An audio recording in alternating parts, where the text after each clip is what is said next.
Olá, amigos do canal Asa. Meu nome é Peter Biondi, eu sou consultor, professor e jornalista na área de aviação, com especialização na área de Airline Airport Management, falando para vocês diretamente de Atlanta, nos Estados Unidos, com alguns comentários das notícias de aviação da semana. Vamos começar com a notícia da ANAC. A ANAC divulgou um aumento de 10% na movimentação de passageiros no mês de junho, um aumento de 11,5% em relação a junho de 2024. Foram 8,2 milhões de viajantes em voos nacionais e 2,2 milhões em voos internacionais. É o melhor resultado para um mês de junho desde o ano 2000. Em junho foram transportados 35,1 mil toneladas de carga doméstico e 73,6 mil toneladas em voos internacionais. Se você calcular passageiros por quilômetro, a Latam Brasil cresceu 16,6%, tendo 40,4% do mercado. A Azul cresceu 11,3%, com 30,1% do mercado, e a Gol cresceu mais que as outras, cresceu 17,3%, tendo 29,5% do mercado. De março de 2024 a março de 2025, o Brasil foi o quinto maior mercado de voos domésticos do mundo. Os Estados Unidos têm 91,1 milhões de passageiros, a China 68,4 milhões, Índia 17,8 milhões, Japão 12,1 milhões e o Brasil com 10,1 milhões de passageiros. Eu estava observando a diferença de preço de passagens de avião para preço de passagens aéreas. E se você for um bom comprador de passagem aérea, saber os dias certos, por exemplo, quarta-feira costuma ter preços mais baixos em voos domésticos, você pode achar um preço bom. Eu fui olhar aqui por acaso, um São Paulo Vitória de ônibus era R$ 600 ida e volta, e leva 16 horas e 30 minutos para ir, né? O avião eu achei que por R$ 1.200 e 1 hora e meia de voo, né? Então, para muitas pessoas, uma vez que você veja, experimente uma coisa dessa, você vai querer voar. E as pessoas querem voar. O que falta, às vezes, é o poder aquisitivo, e às vezes não é só de voar, mas os outros gastos, né? Fazer um passeio, fazer uma visita. Então, às vezes não é só o custo da passagem, né? Mas o custo da viagem em si, que às vezes é muito alto para algumas pessoas. E já nessa linha, né? A Latam anuncia um crescimento de 17% no mercado do Rio Grande do Sul entre janeiro e maio de 2025. Foram mais de 1 milhão de passageiros domésticos para Porto Alegre, Passo Fundo, Caxias do Sul e Pelotas. A Latam tem 36,5% do mercado no estado do Rio Grande do Sul. A Latam também anunciou investimento nas operações com Peru e Chile. E uma coisa interessante do Brasil, né, é que é a mesma coisa na África. Hoje, construir estradas no Brasil é quase proibitivo. Então, a aviação realmente ela supre essa necessidade de transporte de maneira muito mais rápida. Então, acontece, acho que em muitos lugares da América do Sul, a aviação é a grande solução, né? E uma coisa interessante foi a melhora no transporte regional nos últimos anos, né? Isso vai ser fundamental para os próximos anos e muita gente fala desse assunto em crescer a aviação regional. Mas é o que eu falo, né? Quem voa, voa uma vez, gosta e acaba é, usando o serviço aéreo de novo, né? Aqui aconteceu muito durante a pandemia de pessoas voarem naquelas classes mais altas e gostaram. Agora elas pegam e acham que vale a pena pagar uma passagem mais alta. Ah, agora uma interessante, né? As autoridades da Coreia do Sul, elas cancelaram a apresentação de um relatório intermediário sobre o acidente da Jeju Air em 29 de dezembro de 2024. O cancelamento se deu a um confronto com família de vítimas, alegando que o relatório era prematuro e inadequado. O ponto crítico no relatório foi a possibilidade de um dos pilotos ter desligado um motor, que não tinha nenhum problema. O advogado das famílias alegou a falta de detalhes e ele alegou que é preciso muito cuidado nas palavras quando fizer esses relatórios. O problema foi que eles apresentaram esses relatórios antes para as famílias e os advogados, antes de fazer a apresentação pública. Então deu tempo suficiente para eles se organizarem e quando ia ser feita apresentação em público, eles foram lá reclamar e acabaram tendo que desistir dessa apresentação. Uma coisa interessante é que isso é um relatório intermediário, né? A gente fala muito que tem que ter o relatório final, mas muitas vezes é até raro, eu vi poucos até hoje, né? Um relatório intermediário que não é o relatório final. Então, muita gente desses que reclamaram alegaram que esse relatório não estava muito preciso. E só para saber, o voo da Jejuel pousou de barriga depois de emitir um sinal de emergência devido ao encontro com pássaros. O avião varou a pista e acertou uma barreira de concreto. Teve um caso interessante desse caso de desligar o motor errado por engano. Teve um caso famoso que era o da British Midland. Eu dava aula desse assunto e esse era um caso obrigatório nas minhas provas. Toda prova caía esse caso e eu falava para os alunos: olha, esse é um caso que vocês têm que saber, porque eles cobrem muitas áreas de human factors, de sequência de investigação de acidentes. É um caso muito interessante. E uma coisa interessante também é que eu dava aula de aviation law e também dava aula de investigação de acidentes. Então, muitas vezes eu tinha que olhar pelo lado de advogados, né? Então, era interessante essas guerras judiciais monumentais que tem nesses casos, né? Então, eles sempre ficam procurando se tem negligência ou o que a gente chama product liability, né? A negligência é ver se alguém falhou em agir com a devida prevenção e cuidado. E product liability são defeitos em partes que podem ter causado o acidente. Por isso que em muitos casos de acidente eles tentam trazer o caso para os Estados Unidos, que aqui eles acham que as cortes são muito mais experientes nessa área de negligência e product liability. Então, eles sempre acham um jeito de processar alguém nos Estados Unidos. Interessante, né? Aqui você não pode, nos Estados Unidos, você não pode usar a investigação na corte, na justiça. Você tem que trazer seus próprios investigadores, você pode requisitar acesso ao material e fazer sua própria investigação. Então, muitas empresas de advocacia, eles têm seus próprios investigadores. Inclusive, tem um cara famoso, o Greg Fate, eu ia assistir uma palestra dele e ele não apareceu porque ele teve que ir num desses casos, ele teve que ir para o Chile, se eu não me engano, ir na corte, ser testemunha num caso de aviação, né? O difícil, às vezes, de falar de problemas de investigação de acidente é por causa de uma coisa que a gente chama de viés cognitivo, né? Que são a maneira que as pessoas pensam e elas selecionam o que elas querem colocar na discussão ou não, né? Então, às vezes, é muito difícil. Hoje, discussão de investigação de acidentes é que nem discutir futebol, política, religião. É muito difícil. Cada um é influenciado por um certo aspecto, né? Então, hoje tá até difícil falar um pouquinho desse assunto, né? Um caso interessante aqui, né? Os voos da Alaska Airlines ficaram parados por 3 horas depois de uma falha de equipamento no data center da empresa. Mais de 150 voos foram cancelados e 150 voos estavam atrasados. A falha foi em um equipamento com redundância, mas que mesmo assim falhou. Eles tinham um backup do sistema, mas não funcionou. E nos últimos anos houveram vários casos de interrupção em serviços de empresas aéreas por causa de problemas com computadores. Muitos sistemas ainda são antigos e geram problemas com equipamentos mais novos. Tem um caso interessante da Southwest, eu fui visitar o centro de controles deles em Dallas, com um ex-aluno meu que trabalha lá. E ele mostrou uma sala enorme, que é onde ele trabalha, mas não tinha ninguém na sala.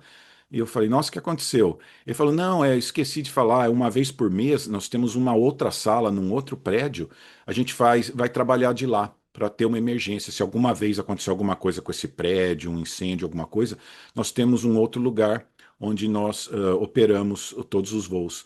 Então é muito interessante eles têm um outro escritório, uma outra sala, um outro prédio para emergência, inclusive com outros computadores, tudo, redundância, para que se acontecer alguma coisa. Mas mesmo assim eles tiveram problema. Um tempo atrás tiveram problemas.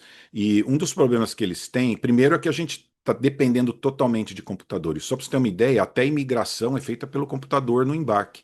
Quando você embarca, é feita também a imigração. Então não tem jeito mais de usar sistemas manuais, tá? Tão dependente de computador que tem que usar mesmo, né? E um problema que teve há um tempo atrás, que um especialista falou, as empresas eles compram softwares de empresas diferentes, né? E daí dá problema de comunicação entre os softwares, especialmente quando tem que fazer um upgrade de sistema, e foi o que aconteceu no caso da Delta, né? Então, só para lembrar, a Delta teve um problema sério recentemente, a Southwest. Então, é muito importante ter esses sistemas redundantes, mas mesmo assim, hoje é muito difícil, porque esses equipamentos são caros também, você não pode ter, tem um limite de quanto você pode ter de backup, né? Então, aproveitando também, falando da Delta, falando de computadores, né? A Delta Airlines está usando inteligência artificial para determinar o preço da passagem para cada cliente. Isso é uma ideia muito interessante. A ideia é cobrar o máximo de cada passageiro. 3% dos preços das passagens já são determinados por esse sistema e tem trazido bons resultados. A Delta espera fechar o ano com 20% dos preços de suas passagens já sendo determinadas por inteligência artificial. Algumas empresas de defesa do consumidor já estão criticando esse sistema. E é importante saber também que existem leis de coisas que você pode ou não usar. Por exemplo, determinar isso baseado no gênero da pessoa ou origem racial, alguma coisa assim. Isso é proibido por lei. Mas é uma coisa meio perigosa, assim, né? Porque eles sabem quem pode pagar e quem não pode pagar. Eu tinha um amigo que ele era famoso, e todo mundo sabia que ele ganhava bem, e ele foi casar e ele ia nos lugares e ele falou que todo mundo cobrava muito mais, né? Ele falava, nossa, será que esse é o preço mesmo, né? Daí eu falei para ele, não, eles cobram mais porque é você, eles sabem quem é você, eles vão cobrar mais, por que eles vão cobrar menos, né? Então é mais ou menos assim, o computador e a inteligência artificial consegue descobrir quem é aquele passageiro de alto poder aquisitivo, sabe os seus hábitos, tudo, eles têm seus hábitos do cartão de crédito, né? Então eles sabem, então eles vão lá e oferecem certas passagens para certas pessoas, né? Até pelo seu IP address, né? Os computadores das empresas sabem da onde você está acionando o computador, né? Então isso é muito interessante como que isso vai desenvolver no futuro e até que ponto vão aceitar isso passivamente, né? Mas é interessante esse uso do inteligência artificial. As empresas já estão usando, as empresas aéreas já estão usando para várias áreas. Uma delas, por exemplo, seria a antecipação de manutenção.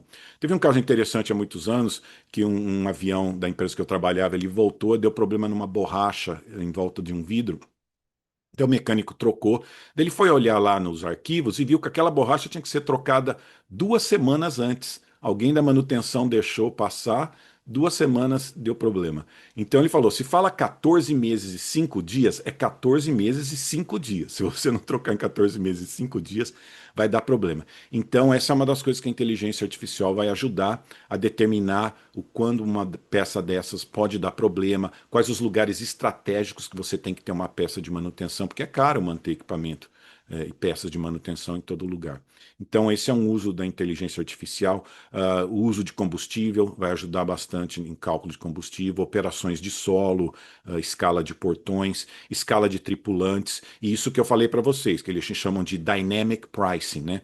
O pessoal fala muito preço de aviação. Qual o preço? Não tem um preço de aviação. É vários, o preço é dinâmico, muda de manhã, de tarde. Então, quando o pessoal vai aumentar esse preço, qual o preço? O da manhã, o da tarde, o da noite, o do fim de semana, o da sexta-feira?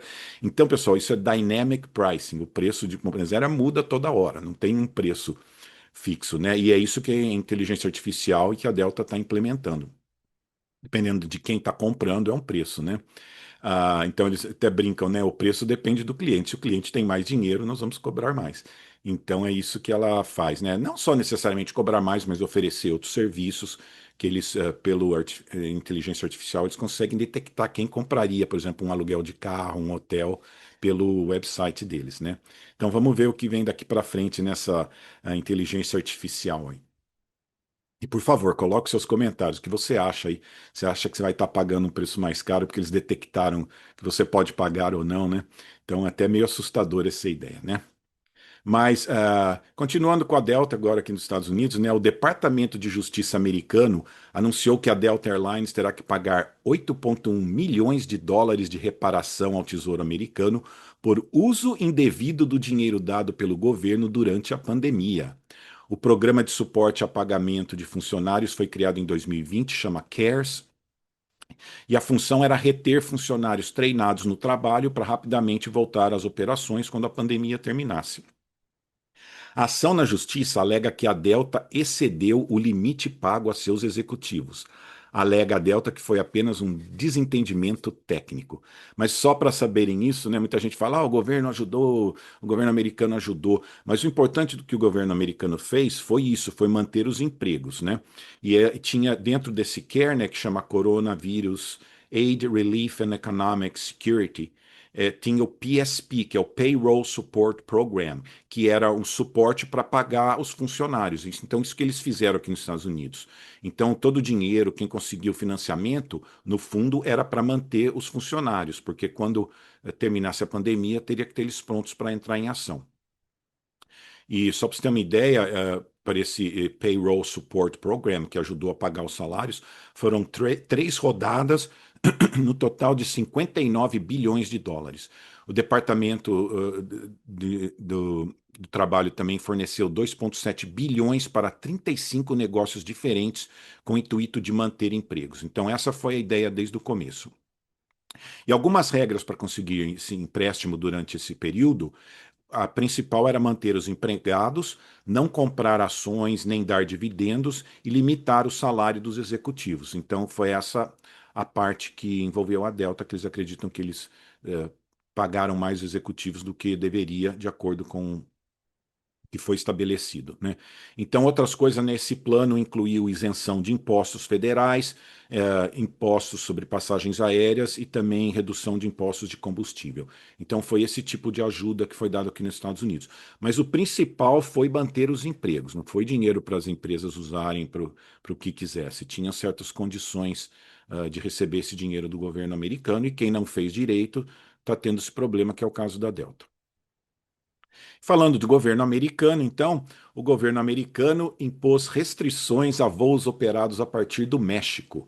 A medida foi tomada por causa de restrições impostas a empresas aéreas americanas para operar no aeroporto Benito Juárez, na cidade do México.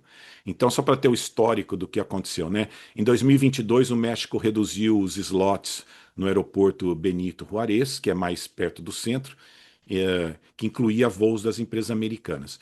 Em 2023, o México transferiu toda a operação de carga para esse novo aeroporto, que fica a 35 quilômetros do centro da cidade do México. E o Departamento de Transporte americano ele alega que essa mudança viola um acordo de 2015 de livre competição. Então, foi isso que o governo alegou.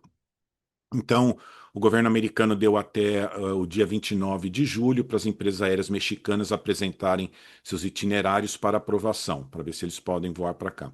O governo também estuda remover a imunidade anticompetição do acordo entre Delta e Aeroméxico. E a Delta está reclamando: olha, tem que entrar nesse problema seus com tarifa aí, e agora a gente que tem que ter esses problemas aí, né? Então, eles reclamaram muito do que está acontecendo. E uma coisa interessante é que os Estados Unidos também estão monitorando aeroportos na Europa, aeroportos que têm restrições devido a barulho, limitações operacionais, né? Um desses aeroportos foi o aeroporto de Amsterdã Schiphol. Eles queriam reduzir os voos dos Estados Unidos para lá, inclusive da JetBlue, se eu não me engano, eles não queriam deixar a JetBlue voar para lá, né? O governo da Holanda ia restringir os voos, mas ela voltou atrás. E uma coisa interessante também, a Suécia eliminou, ela tinha uma taxa chamada taxa da vergonha de voar, que foi criada em 2018 para desencorajar as pessoas de voarem. Só para você ter uma ideia como esse tipo de coisa o governo americano vai estar de olho, né? E por outro lado, a Dinamarca está fazendo o contrário, ela está colocando uma taxa para tentar dissuadir as pessoas a voarem de avião. Então, só para lembrar, todos os efeitos das taxas estão entrando na área da aviação criou esse problema aí com o México agora, que vão tentar resolver aí nos próximos dias. E, muito interessante, né? Dia 20 de julho foi o aniversário de Santos Dumont.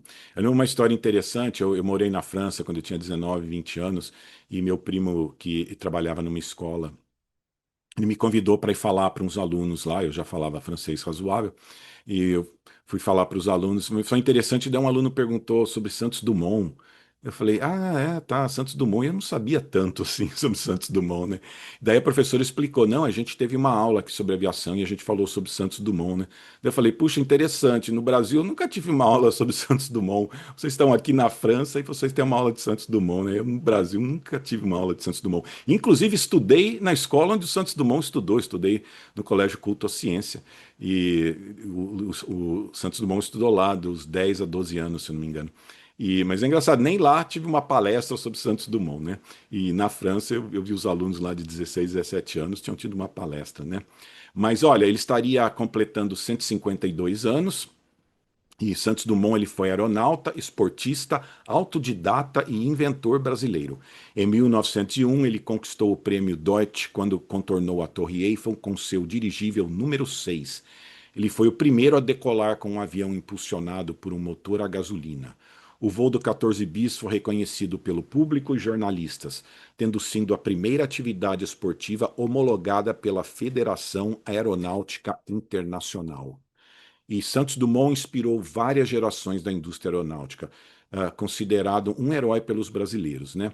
E eu coloquei aqui o que é herói, né? Heróis são pessoas que têm um exemplo de vida, pessoas que nos inspiram com coragem, força, esperança e direção. Os heróis preenchem a necessidade humana por segurança, motivação e sentido de vida. Então, parabéns a Santos Dumont, esperamos honrar aquilo que ele começou. Muito obrigado a todos, participantes do canal Asa. Esses são os comentários da semana. Se puder, recomende para os seus amigos, deixe os seus comentários, eles são muito importantes. E lembrando a você que são mais de 600 episódios com voos no cockpit, investigação de acidentes, entrevistas, aeroportos, vídeos históricos, notícias e painéis de discussão. Muito obrigado a todos.